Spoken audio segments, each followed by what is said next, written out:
इसी प्रकार मान लो कोई जनरेटर वगैरह है, जनरेटर में जैसे वोल्टेज पैदा हो रहे हैं, आपको मालूम होगा कि भाई जनरेटर में वोल्टेज किस प्रकार से पैदा होते हैं, उसका सिद्धांत क्या है। तो Faraday law of electromagnetic induction का नियम है वो ये है कि किसी कॉइल को चुंबकीय क्षेत्र में रखा जाए, है ना, और उसको घुमाया जाए तो उसमें वोल्टेज पैदा हो जाते हैं। किसमें? कॉइल में।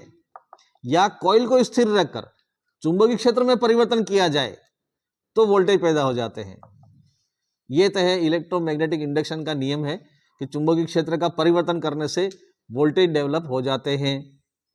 जनरेटर में होता यही है, मैग्नेटिक फील्ड होता है, चुंबकीय क्षेत्र होता है और चालक होते हैं। चालक मतलब कॉइल के रूप में होते हैं वो, जैसे ये है अपना, ये चालक है, ये कंडक्टर है, ये कॉइल के रूप में है।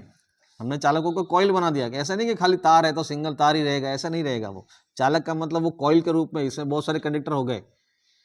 तो इन चालकों को चुंबकीय क्षेत्र में रखना है और उसको घुमाना है, घुमाना भी चाहिए। अब जैसे मान लो मैग्नेट लेकर के इसको घुमाएं, अभी अपन देखते हैं कि ये हमारा यहाँ एक कॉइल है जिसमें चालक है और चुंबकीय क्षेत्र, चुंबक लाए इसमें थोड़ा इसको ऊंचा करके, तो मैग्नेट। अब ये हमारा मैग्नेट है, इसको हम घुमाते हैं तो वोल्टेज पैदा हो जाते हैं। ये वोल्ट मीटर लगा रखा है हमने, मिली वोल्ट मीटर। ये बहुत कम वोल्टेज है, मिली वोल्ट में ये डिफ्लेक्शन दिखा देगा। ये सेंटर जीरो वाला है, इसमें ऐसे घुमाया तो पॉजिटिव की तरफ डिफ्लेक्शन होगा, इधर घुमाया तो नेगेटिव की तरफ डिफ्लेक्शन होगा। इसका भी नियम है, पॉजिटिव नेगेटिव किस तरफ, मतलब फ्लेमिंग के दाहिने हाथ का नियम, बाएं हाथ का नियम, वो यहां भी लागू होता है। फ्लेमिंग के दाहिने हाथ का नियम जनरेटर के लिए दाहिना, राइट हैंड साइड, वो नियम इसमें लागू होता है कि पॉजिटिव है तो किस तरफ निकलेगा ये। तो अभी अपन केवल Faraday law of electromagnetic induction ही देखना है कि चुंबकीय क्षेत्र और चालक के बीच में अगर गति होती है, मूवमेंट होता है तो वोल्टेज पैदा होते हैं, ये ही देखना है। ये हमारा चालक है और ये मैग्नेट है। अब इसमें ये मूवमेंट होता है तो ये वोल्टेज पैदा हो रहे हैं, ठीक है, हो रहे हैं ये वोल्टेज पैदा। अब यहाँ पर ये वोल्टेज जो पैदा हो रहे हैं, इसमें सुई जो है कभी पॉजिटिव कभी नेगेटिव बन रही है, क्योंकि अपना डायरेक्शन कभी इस डायरेक्शन में और कभी इस डायरेक्शन में, है ना। तो ये डायरेक्शन चेंज हो रहा है ना, ये नॉर्थ पोल साउथ पोल जैसे चेंज हो रहे हैं, इसलिए इसमें जो दिशा है वो अलग अलग है।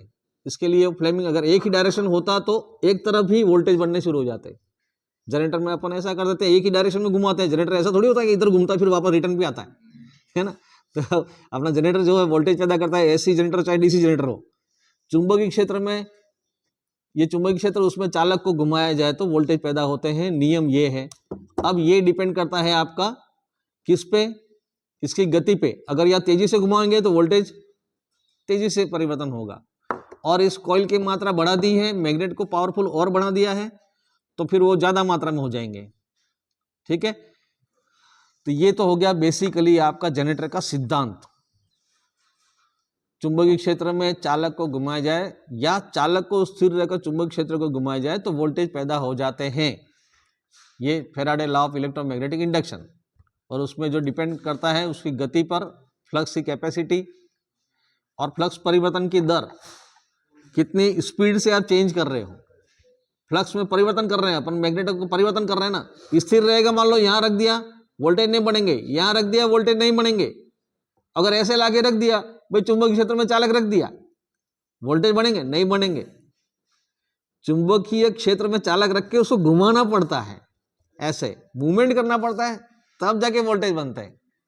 चुंबकीय क्षेत्र तो है, चालक भी है, सब कुछ है, खाली ऐसे रख दिया वोल्टेज नहीं बनेंगे, और मूवमेंट होगा तो वोल्टेज बनेंगे। इसलिए जनरेटर में क्या क्या चीज चाहिए? कॉइल चाहिए, मैग्नेट चाहिए और मोशन, गति भी चाहिए, तब जाके वोल्टेज उत्पन्न होते हैं। ये जनरेटर का सिद्धांत है। यही जनरेटर अब इसकी डिजाइन के हिसाब से, जैसे कॉइल अभी आपने को सिंपल कॉइल दिख रही है, अब वो मशीन अगर जनरेटर होगा तो गोल डिजाइन हो जाएगी, उसमें पोल लग जाएंगे, ठीक है। और ये यहाँ पर जो आपने ये मैग्नेट काम में ले रहे हो, उसके बजाय वहां पर इलेक्ट्रोमैग्नेट हो जाएंगे, कोयले बना करके उसको डीसी सप्लाई देंगे तो वो फील्ड बन जाएगा। एक तो फील्ड हो गया, और एक साइडों में इसका रोटर घूमने वाला भाग और एक स्थिर भाग। ऐसे जैसे जैसे अभी आगे और मशीनों के बारे में तुम पढ़ते जाओगे तो ध्यान में आता जाएगा।